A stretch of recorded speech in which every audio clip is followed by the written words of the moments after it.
এটা দেখ, by selling টফিস at 20 পরে রূপ, তার মানে 1 টাকায়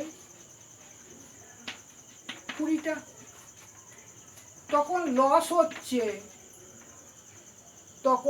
হচ্ছে কত, 4% লস।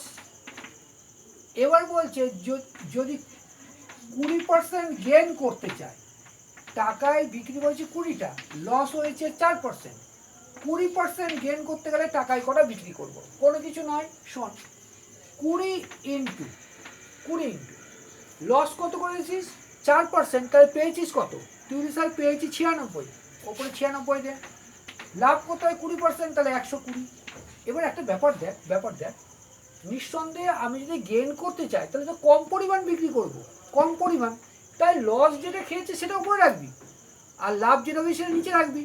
তাহলে এবার দেখ, এটা দিয়ে 6 হলো, 6 দিয়ে কাটলে 6 16 96, তার মানে টাকায় 20টা কিনে আমি যদি টাকায় 16টা বিক্রি করতে পারি, 16টা বিক্রি করতে, তাহলে কী হবে 20% লাভ হবে, 20% লাভ হবে। তাহলে 20টা কিনেছি, 16টা বিক্রি করেছি, তাহলে আমার 20% লাভ হবে। এটা ক্লিয়ার আছে?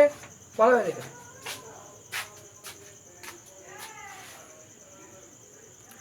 দেখ এটা আরও শর্টে হয়, বুঝলি তো, আরও শর্টে হয়। এখানে 20% বলেছে, লাভ চাই, লসেরটা ভুলে যায়, লাভ চাই 20%, মানে কত, 1/5, 1/5 যদি হয় 20টার মধ্যে কত হচ্ছে 4, তাহলে 4টা আমাকে শর্ট কিনতে হবে, বা কম, সরি 4টে কম বিক্রি করতে হবে, তাহলে কী হবে 20 থেকে বাদ দিয়ে 4, তাও কিন্তু উত্তর 16টা আসবে। হলো, দেখে